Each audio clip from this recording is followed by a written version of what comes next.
Welcome back to Niharika kitchen. ఈరోజు recipe వచ్చేసి ఉప్మా అండి. టేస్టీగా ఉప్మాను నేను ఈ గ్లాస్తో 2 గ్లాసుల ఉప్మా రవ్వ తీసుకున్నానండి.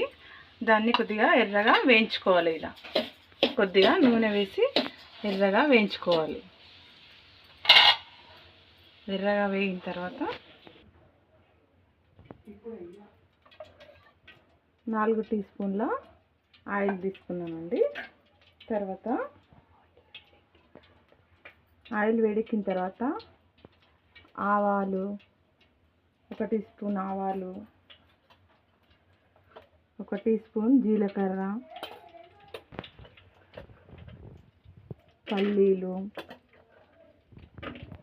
కొద్దిగా మినప్పప్పు, 1 టేబుల్ టీ స్పూన్ మినప్పప్పు,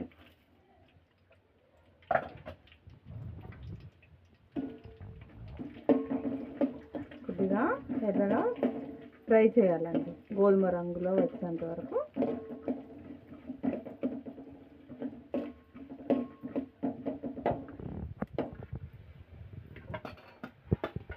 ఇప్పుడు దీంట్లోనే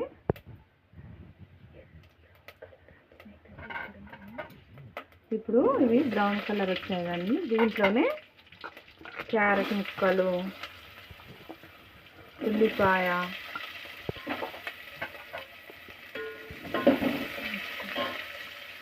పచ్చిమిర్చి వేసి కొద్దిగా వేయించాలి.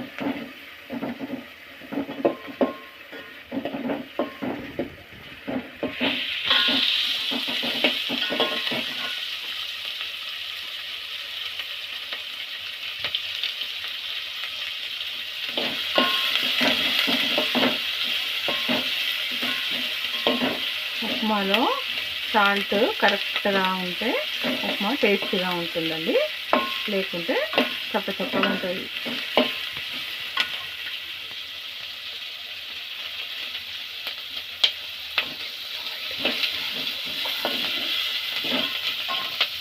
ఈ క్యారెట్ ఉల్లిపాయ ముక్కల్లో కొద్దిగా సాల్ట్ వేస్తే ముక్కలు త్వరగా ఫ్రై అవుతాయండి.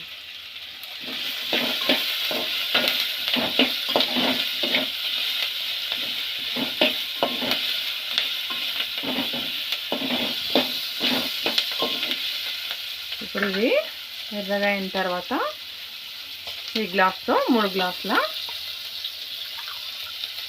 వాటర్ వేస్తున్నానండి.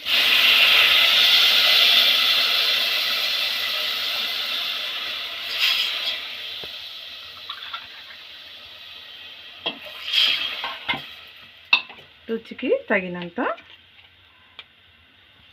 సాల్ట్, దీంట్లో కొద్దిగా కొత్తిమీర, కరివేపాకు.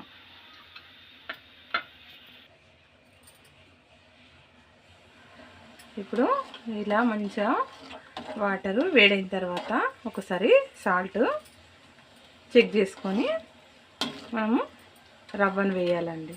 నాకు సాల్ట్ కరెక్ట్గానే ఉందండి. ఇప్పుడు రవ్వ వేసి 4 to 5 మినిట్స్ తర్వాత వేస్తూ ఇట్లా సన్నని మంట మీద కలపాలండి. ఇలా 4 to 5 మినిట్స్ రవ్వ వేసిన తర్వాత మంచిగా మగ్గిన తర్వాత ఒకసారి బాగా కలిపి స్టవ్ బంద్ చేయడం అండి. వేడి వేడి ఉప్మా, టేస్టీ ఉప్మా రెడీ.